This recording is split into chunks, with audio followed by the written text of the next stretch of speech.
Así es que miren, ya entramos acá a la cueva. Así es como está. Miren, así está aquí la cueva.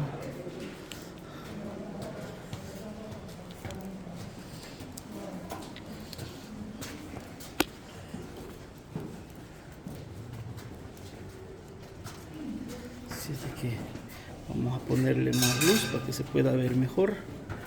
Miren.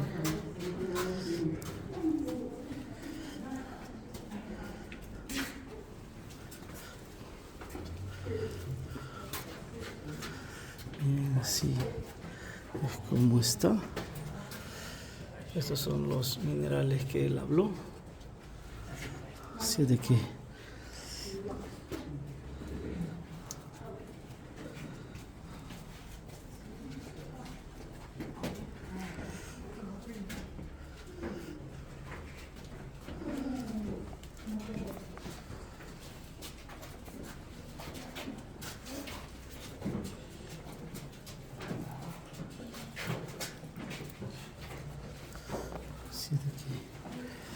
miren, así está aquí la cueva.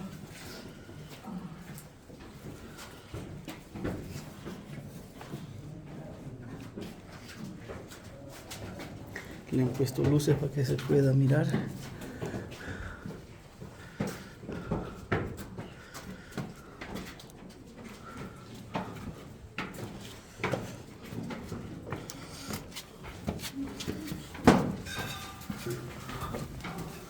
Hay que pasar con cuidado, miren, porque es bastante, oh, qué rico está aquí, está bien heladito.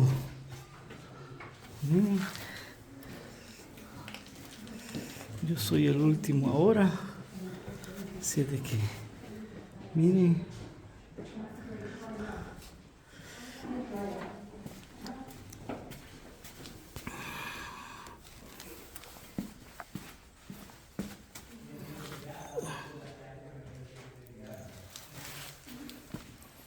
Miren, amigos.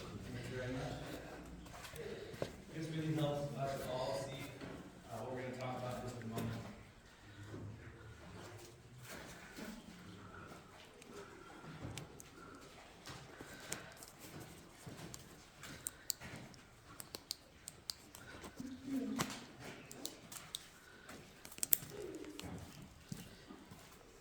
Sweet. All right, can y'all hear me in the back? Yeah. Fantastic. So, what we are in right now is something we call a solution. All right, there aren't just one type of cave. There isn't just one type of cave, I should say. There are plenty of different types of caves out there, right? We are in a solution cavern. Now, a solution cave is just a cave that was carved out by a solution. And in this case, a solution is just a mixture, right? It could be of liquids and solids, it could be of solids and solids, it could be of liquids and liquids, all right? It's just a mixture. In this case, again, it's a mixture of water and carbonic acid, right? Water, we all know and drink, I hope, and carbonic acid is something we might not know we are drinking. Carbonic acid is super common in carbonated drinks, right? Drink soda, water, beer, sparkling water. It's all going to have carbonic acid, right? It's not harmful. It's very weak. But when it comes in contact with our native rock in here, which is going to be marble, that marble does dissolve or fizzle away. All right? It is susceptible to very weak acid. We call that soluble. It's a soluble rock. All right? So a long time ago, this cave wasn't nearly as big as it is today. It was a very small crack in our mountains. And as rain fell, that rainwater first had to travel through our topsoil. Right? In our topsoil, there's lots of pockets of empty space. And those pockets tend to fill up with gas, right? Like carbon dioxide. When water meets carbon dioxide, they bond together, they form carbonic acid. That then carbonic acid seeps into the crack this cave used to be and melts a little of that crack away. And as that process repeats for 10 years, 20 years, 100 years, 100,000 years, this cave was carved away. Right? Now, at a certain point, that process of erosion stopped because that liquid that filled this cave up drained. And in its place, we had air enter. With erosion for the most part stops, and deposition starts, right? I talked about a rock that's going to cover our walls. This rock is really a mineral. It's a mineral called calcite. And it's all over, right? This white, gooey, beige, dingy, yellow colored sediment is calcite, and it coats pretty much everything in this cave. This rock bucket is bluish, gray rock. It can be our marble. All right, it's not traditional countertop marble. It's not super duper duper pretty and light and sparkly, but it is marble from inside the house, right? Either way, the calcite's pretty cool. It's brought down by water. It sticks with air. It needs air to grow. If this cave was still submerged in water or liquid, this stuff wouldn't keep. All right. So depending on where it's at or where it comes down from, we're going to call it different things. Up here we got dripstone because it came down from dripping water, or we want to call them stalactites, so we would not be wrong. Stalactite does come from a Greek root word that means to hang. So either way, it's pretty intuitive, right? Dripping stone or hanging stone. It's not super eroding process. Over here we have flow stones, right? Which come from flowing water. So up here in this cavelet or cave in a cave, we had an ancient stream that flowed down this wall and brought all of this calcite sediment down in very small amounts, right? And as more and more came down, more of this waterfall, because this was a waterfall filled in with calcite, right? This is also all calcite. Flowstone, dripstone, stalactites. Stalagmites, what are those? Muy hermoso como está dando él las indicaciones y cómo se formó la cueva. Está diciendo los minerales y todo acerca de cómo está aquí la cueva. Sometimes stalagmites or stalactites will grow long enough where they both meet in the middle and they merge or bond together. And that's called a column or a pillar. And those are some of our most common formations you'll see along this route. Do you have any questions? How old is the cave? The cave? Yeah. Big question. So there's two answers to that question. You're talking about deposition, when calcite first started to form or be deposited. We're talking about somewhere around 40,000 years ago. We're talking about when this cave first began eroding. We're talking about a little over 1 million years ago, right? So there's a pretty big difference in those two time stamps. And you're talking about when this cave was found, that's only 100 years ago. So the guy, this cave is named after Boyden. He found this cave, not on his own. He had help from a couple of guys in the area. Geologists to be exact, who are mapping out the cave. They told him about it. He, who originally worked at Hume Lake as a cook, hiked down here on his mule. Took him 5 hours to find the cave. Once he found the cave, he fell in love. He then filled out a document called a mining claim, which gave him rights to this cave. The land in it, the land around it. He lived here for 10 years, from 1906 to 1916. He gave tours here for 10 years, and he died as the owner of the cave in 1916. Yeah, he lived in the cave. So, the front where the gate's at, he did have a wooden cabin, a very small TLC tiny house cabin type deal. Right, it was about like 20 by maybe 5, maybe 8. It wasn't big at all. Right, a very small cabin, and they tore it down and put that gate up in the 40s. And if you guys take the bottom route, you have the chance, if you have a good eye, to see one of his beams in his old wooden cabin still lodged down there. Awesome. So, meet your voices.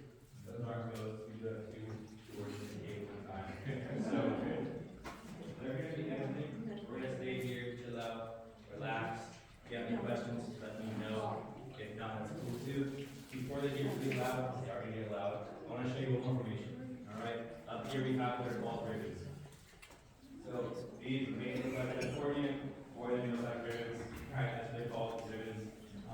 These form on sloped walls, they are literally. Alright, so if y'all could either hug that rail or come up here with me, either one works. It's going to be more than just these three.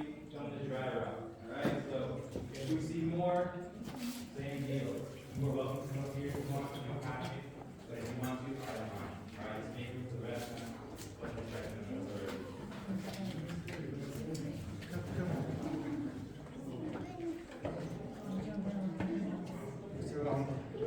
Yeah, we have that.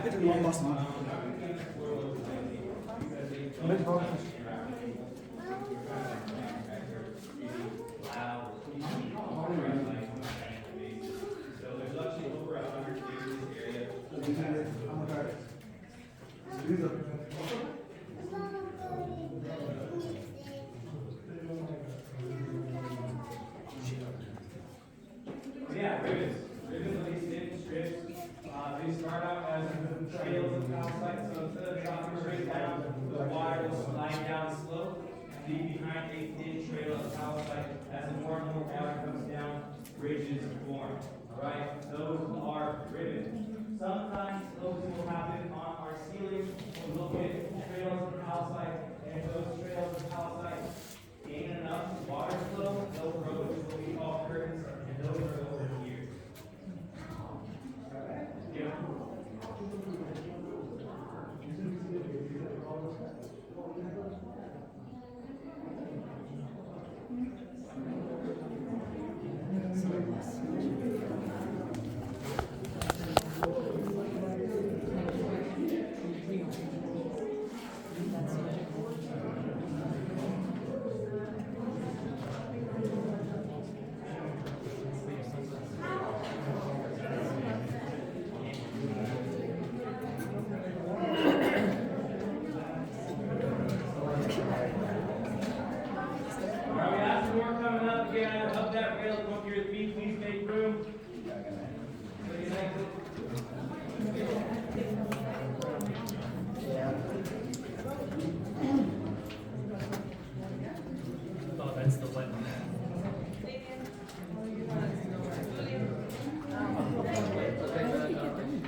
Excuse me.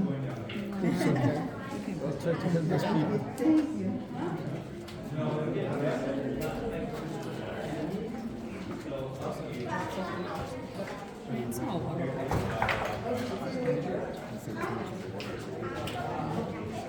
You should use the stand water. You think?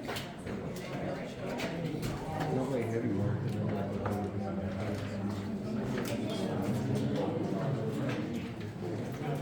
Ahí van a entrar a esa cueva y ahí vamos a pasar todo.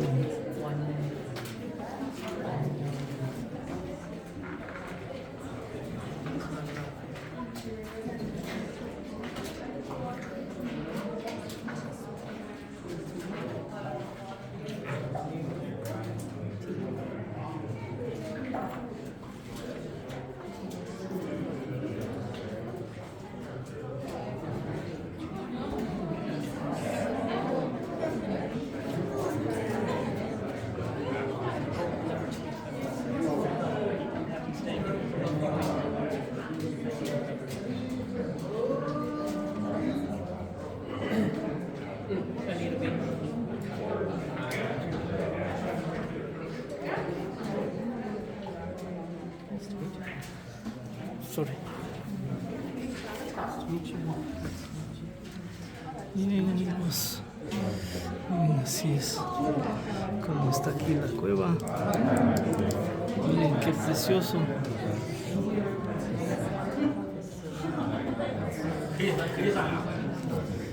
Miren.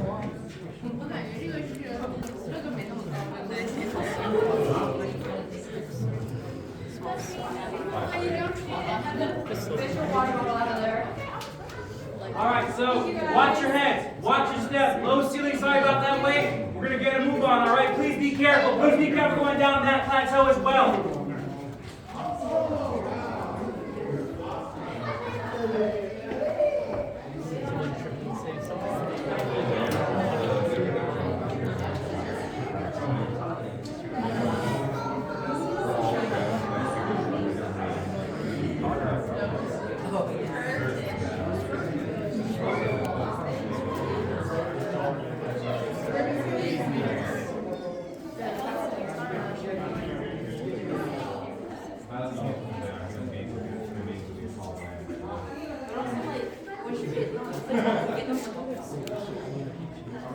Hasta aquí vamos a llegar con este video. Vamos a dejar espacio para otro más, así que chao.